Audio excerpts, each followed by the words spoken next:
you're living with somebody with ADHD, if you're in a relationship with somebody with ADHD, what is the main thing that partner or household can do to help support the ADHD person and make life more easy within the household?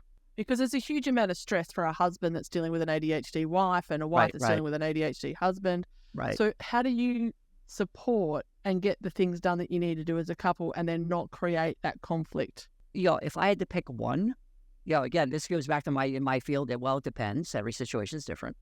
And it's two levels of it. One, I think regular coordination meetings, getting on the same page. That would be daily. It could be daily check-ins. And this is pretty hard to do. It's like one of these things, like a lot of things in my field, like deep breathing, releasing muscles, really easy to do. But what I just did just now is probably the first time I did that on purpose in this past week. So, the flossing after you brush your teeth, there's a lot of things that make sense. They're relatively easy, but they're hard to do. So, but having regular check-ins, a shared calendar, which might include things like, and which could include things like, when do you have to pick me up at the train station, payment of bills, but also part of the coordination could be let's set up auto payments. So it could be coordinating schedules, but also coordinating plans for the household. When are we going to do this? And maybe setting it up to times to do together. That way there's body doubling. Embedded in that, and now some people might be able to get by with it like a couple times a week, like once over the weekend and once during the week. Embedded in that is, the spirit of cooperation and an understanding of ADHD. Russ Barkley, he had a nice book about this a few years ago. He had a nice book about most everything ADHD, but when someone you love has ADHD, and I think it's fair to say he has said at times to say, treat ADHD with a disability mindset. Now, for some people, ADHD is a continuum, but having that understanding of what ADHD makes more difficult, and this can also come up with part of that coordination, the planning meetings, the check-in meetings, if you will. It could be coordination of household chores.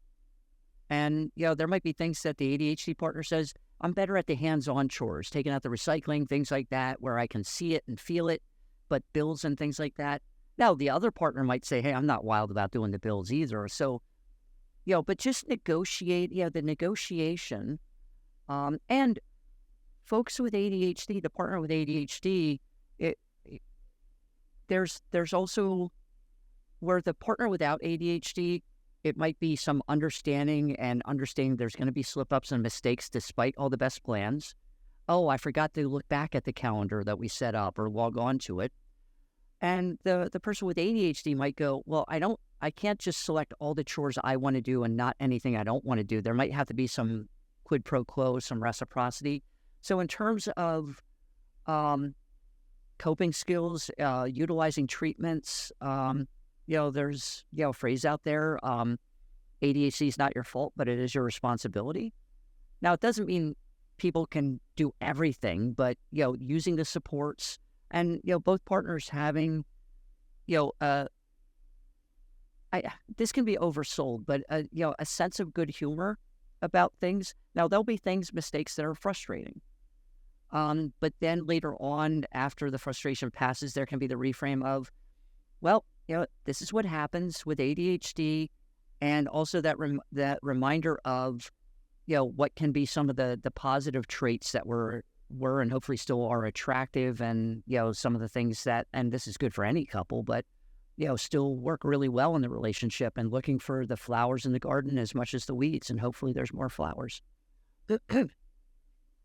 Why does body doubling work so well? Is it just that you're then accountable to somebody else? It's it's immediate and hands-on, and it allocates attention. And it's sort of, we were talking about this a little bit earlier on about, be it the cortisol or somebody expecting doing it for somebody else.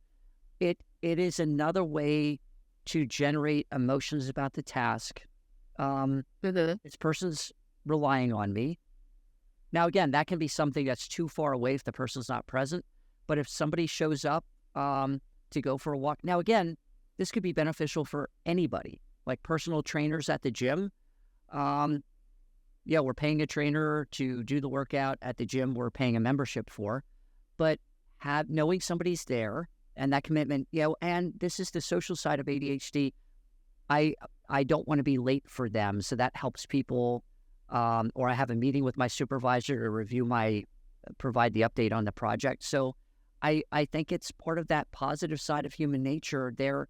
And it would be something like somebody showing up for a walk or to a study buddy to say, well, I can't say no now.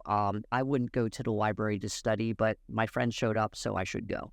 So some of the adaptive social pressure that goes along with that is also emotional, and they're there. You know what? The other thing is, even though that example of walking to the library to study with a friend, you're not studying yet, but now studying is part of an action sequence. My friend's here, we're going to walk to the library, and you've started the sequence of getting there. Now you could get to the library and get distracted talking or walk around and not do it, but you've just exponentially increased the likelihood of following through. So making a task manual is like one of those things in CBT for people with procrastination getting started.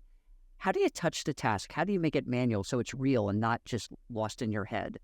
And there's actually within the field of cognition, there's what's known as 4E cognition, and it's looking at how our brain evolved in obviously physical settings and dealing coping with the environment. And now I don't have the E's memorized yet, but it's embodied. I was just writing them down, Russell. I was writing them down. I was ready to go. No. So it's I'm still doing readings on it. But it's embodied because this is why moving around and getting to the place and getting hands-on, touching the task, we're doing something, and that energizes our brain.